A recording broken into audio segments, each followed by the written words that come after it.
समझते हैं, एक दूसरे के पास नहीं जाते। अली भाई मैं जर्नलिस्ट हूँ, मैं कोई मुफ्ती अलामा नहीं। मैं यहाँ आया, जनरल बात आपको मैं यहाँ आया हूँ, आपने मुझे इज्जत दी, मैं आपके साथ पॉडकास्ट में हूँ, मैं आपका मेहमान भी हूँ, इस वक्त पॉडकास्ट में आप मेरे मेहमान हैं, लेकिन किसी मुफ्ती अलामा से क्यों नहीं मिलते हैं आप? मेरे से मिल रहे हैं आप? मैं एक जर्नलिस्ट हूँ, मेरे पास कोई आज तक कोई कामयाब नहीं हुआ। पिछले हफ्ते इरशाद भट्टी साहब आए थे, उनको मैंने कहा टाइम क्या मत है कि बंदा ले आए, कोई भी नहीं आता। मुफ्ती तारिक मसूद साहब आए रहे ना, मुफ्ती तारिक वो इंतजार करते रहे। मेरे भाई मुफ्ती तारिक मसूद साहब कौन है? मुफ्ती, वो मुफ्ती हैं एक फिरके के छोटे से मुफ्ती। आप किसी बड़े मुफ्ती के साथ बैठना चाहते हैं? वजह यह है, देखें उसकी वजह यह देखें, ये इसी तरीके से है कि गड़ी शाहू लाहौर की टीम के कि हमने ऑस्ट्रेलिया के साथ वर्ल्ड कप में मैच खेलना है, तो इसका जवाब क्या दिया जाएगा कि भाई लेवल पे बात करो, आओ आपको किसी सिडनी की टीम से मैच खिला देंगे, जब नेशनल टीम से मुकाबला होगा तो इस लेवल पे होगा। आज तक किस आलम के आपको बड़ी अच्छे तरीके से समझ आ गई कि ऑस्ट्रेलिया का मैच गड़ी शाहू की टीम के साथ नहीं हो सकता। और ऑस्ट्रेलिया अगर गड़ी शाहू की टीम को कोई आओ मेरे साथ आके चैलेंज करो तो फिर कौन? अगर ऑस्ट्रेलियन टीम खुद गड़ी शाहू वालों को कोई आओ नजर, फिर जाके खेलना चाहिए, बिल्कुल खेलना चाहिए। तो मोहम्मद अली मिर्जा साहब जो कह रहे हैं कि ऑस्ट्रेलिया है और मुफ्ती तारिक मसूद जो गड़ी शाहू है, आपने बैठ के उनको चैलेंज किया, वो आ गए ना, और आपने कहां निकाले? यही तो झूठ है, हमने तो कोई नहीं। आपने कभी मुफ्ती तारिक मसूद को चैलेंज नहीं किया? मेरे भाई मैंने क्यों चैलेंज करा? आपने कहा मुनाजरा ओ मेरे भाई मैं किसी को भी चैलेंज नहीं करता। हम वीडियो में अपना मुकदमा रखते हैं और कहते हैं इसका जवाब वीडियो में दे, उसके मुकाबले पर वो इस तरह की एक्टिविटी परफॉर्म करते हैं। आपके लिए वीडियो बनाना आसान है ना? आप बात पूरी सुन लें, क्योंकि आपने एक मुकदमा, आपकी तो इन्फॉर्मेशन ही नाकिस निकली, तो मुझे आपको बात समझानी पड़ेगी ना। ये नाकिस इन्फॉर्मेशन निकली कि मैंने बुलवाया, हमने किसी को बुलवाते। इन्होंने कहा कि तुम्हारे हक पे होने की दलील ये है कि तुम हमारे साथ बैठो, तो मैंने कहा मैं बैठने के लिए तैयार हूं, अपने बड़े से अपने हाथ में वीडियो बनवा लो कि ये मेरा रैप है। तो इंजीनियर साहब, मुफ्ती तारक मसूद ਨੂੰ ਬੁਲਾਣੇ ਵਾਲੀ ਗਲਤੀ ਜਿਹੜੀ ਤੁਹਾਡੇ ਕੋਲੋਂ ਹੋ ਗਈ ਹੈ ਨਾ, ਉਹ ਨਹੀਂ ਜੋ ਤੁਪਣੀ। अब जितने मर्जी बहाने लगाएं, और ਜਿਹੜੀ जिल्लत होनी सी ना, वो नहीं जो तुपनी।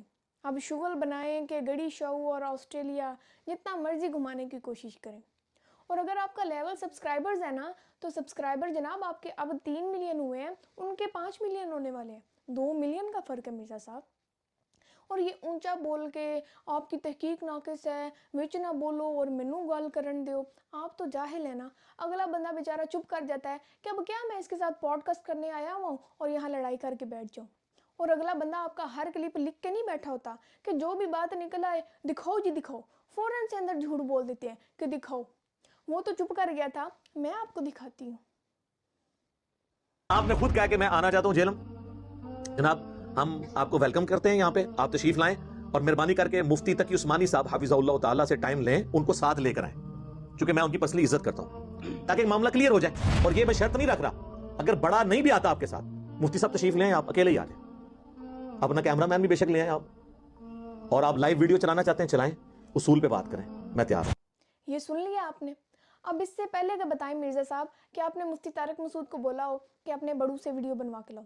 आपने तो बोला था कि ये कोई शर्त ही नहीं है कि उन्हें भी साथ लाओ, और ये वीडियो वाला भी आपने कुछ नहीं बोला था। हाँ बोला था, लेकिन तब जब आप फंस गए, जब मुफ्ती तारिक मसूद आ गए तो आप फंस गए। आपने कहा ये क्या, ये तो मेरा आखिरी दिन है। बाकी ये आपका फ़ैसला अच्छा है, मैं आपको अप्रिशिएट करती हूँ। ये आपकी अक्लमंदी है कि आप किसी के सामने नहीं बैठते, क्योंकि अगर बैठ गए तो वो तो आपकी फ़ौरन मौत है। बाकी आपने ये बहाना बाद में गढ़ा था, ये झूठ ना बोलें। झूठों के बारे में आपने कुरान पाक की एक आयत हमें पहले भी बताई थी, ज़रा याद करें क्या थी वो। आपको याद करवाऊंगा, लानतुल्लाहि अलल काज़िबीन, लानतुल्लाहि अलल काज़िबीन। ओ सच, मैं भूल गई थी कि आपको कुरान पाक भी नहीं पढ़ना आता। लानतुल्लाह नहीं है, लानतुल्लाह है। सॉरी मैं भूल गई थी। वैसे इस क्लिप से ना मुझे एक बहुत मज़े की बात याद आई है। ये वीडियो पता कब की है? ये एक आलिम है उमर सदीक, उन्होंने मिर्ज़ा साहब को कहा था कि इसे कुरान पाक नहीं पढ़ना आता, तो उसके जवाब में मिर्ज़ा साहब ने ये वीडियो रिकॉर्ड करवाई थी कि मेरे से माफ़ी मांगो, मैं आपको कुरान पाक की एक आयत याद करवा देता हूँ। और फिर ये मिर्ज़ा साहब ने पढ़ा था। जब बंदे के इल्म की ये हालत हो ना मिर्ज़ा साहब, तो फिर ये ऐसे बहाने लगाने चाहिए। ये गड़ी शाहू और ऑस्ट्रेलिया और किताबों की बोरी ले आए थे, यही बहाने लगाने चाहिए। सही है।